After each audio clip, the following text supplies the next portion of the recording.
Përshëndetje të nderuar zonja dhe zotërim, përshëndetje të dashur miqtë e mi.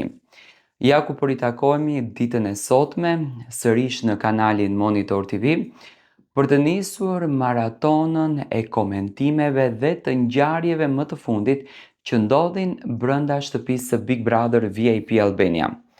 Ne gjithmonë e kemi folur, gjithmonë e kemi komentuar se hyrjet e reja krijojnë dinamik në shtëpi. Hyrjet e reja krijojnë ngjarje interesante në shtëpi që në fakt sjellin tek publiku pyetje dhe pikpyetje shumë të mëdha.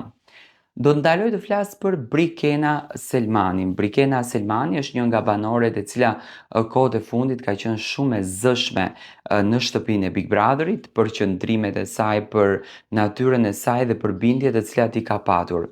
Në deklaratat e saj, ajo ka thënë që nuk ka qenë kurrë në një lidhje dashurie, që nuk ka patur asnjë mashkull, që nënkupton, që do me thënë është e virgjër. Por nata e mbrëmshme ishte një natë sfiduese për të, një natë që në fakt e futi Brikenën në shumë pikpyetje.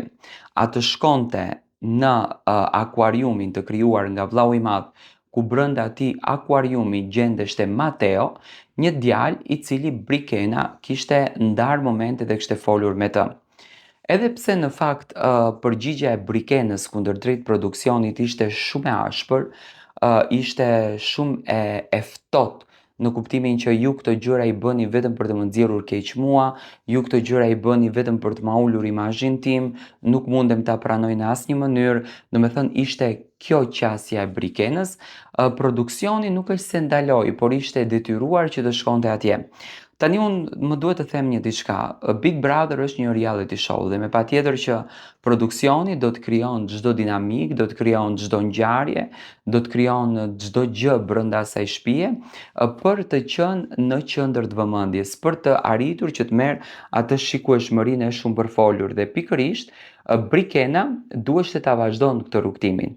Tani gjatë kohës kur banorët qëndronin dhe qëndrojnë akoma në akuarium, Mateo i tha Brikenës që unë i kam thënë Ledionit e tjerë që ti s'ke qenë e dashura ime, thjesht kemi qenë në një njohje. Okej, vërtet tha Mateo që thjesht kanë shkruar, por që i pëlqen Brikena dhe dëshiron që të arrijë diçka me Brikenën, Mateo kishte hyrë me këtë qëllimi dhe ne nuk mundemi në asnjë mënyrë që ta themi jo. Dhe pikërisht ky rast, domethënë ishte rasti që bëri xhiron e rjetit. Tani unë mendoj që Brikena ka qenë në lidhje dashurie, se sa deri ti ke komunikuar me një djalë një vit, ke komunikuar për marrëdhënie, ke komunikuar për intimitet, ke komunikuar për dashuri, normalisht që ke qenë në një lidhje dashurie, nuk mundesh në asnjë mënyrë që ta mohosh.